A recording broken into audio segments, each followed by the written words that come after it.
Ondas de economía en ondas del meta. La importancia de los consensos y el equilibrio de poderes. La falta de decisiones en conjunto es la principal razón del por qué el orden jurídico falla en contra de las decisiones unilaterales del presidente, entre otras cuestiones de la economía, en este caso la suspensión del salario mínimo por parte del Consejo de Estado. El Estado de Colombia, entendido a partir de la Constitución Política, el título quinto, menciona las ramas del poder público, entre esas la legislativa, ejecutiva y judicial.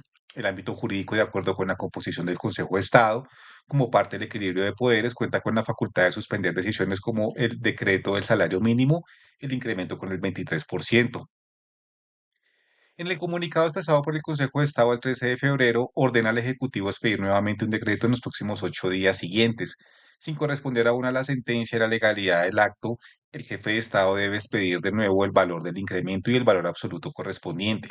Destacan entre los elementos de la decisión y, como debe ser, tener en cuenta la meta de inflación fijada por la Junta Directiva del Banco de la República, la productividad con el crecimiento del PIB, la inflación real del año anterior, con la cual proteja el trabajo, la garantía de la remuneración mínima vital y móvil, la función social de las empresas, los objetivos de la economía enmarcada en la Constitución.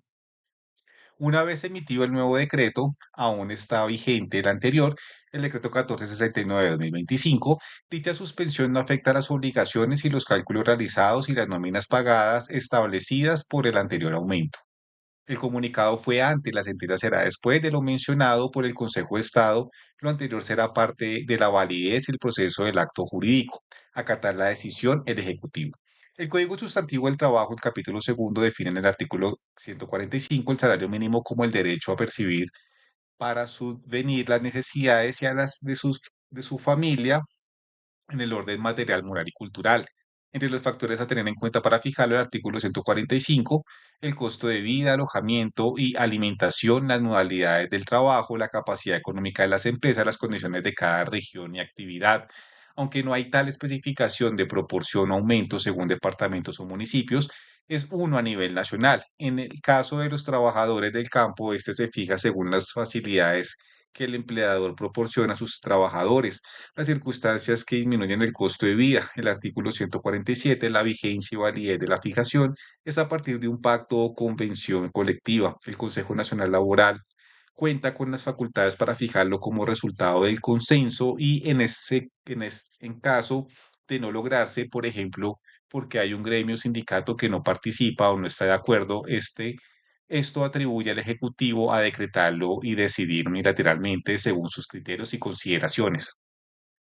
El decreto 1469 de 2029-2025, al final de las consideraciones, hay un acápite, según el estudio adelantado por la Organización Internacional del Trabajo 2024, sin mencionar título o a qué documento es específicamente, estima que el costo de la canasta vital para un hogar de 4 personas es de 2.982.500, de 2.982.589 millones de pesos mensuales. Aparte, identificar una brecha salarial del 28,3% y la adopción de esquemas salariales de tal manera hasta alcanzarse o nivelarse y justifican el aumento de 23% el año 2026.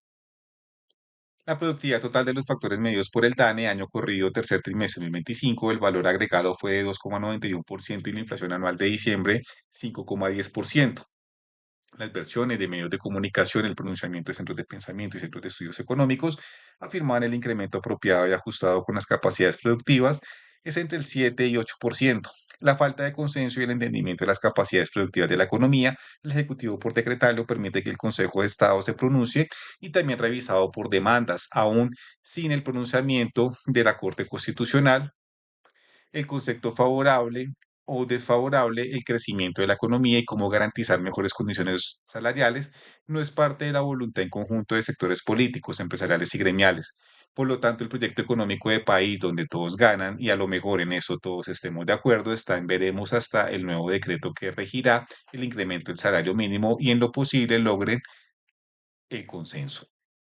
Esto es Ondas de Economía en Ondas del Meta. Desde Villavicencio, Colombia. Que estén muy bien. Esto es Ondas del Meta.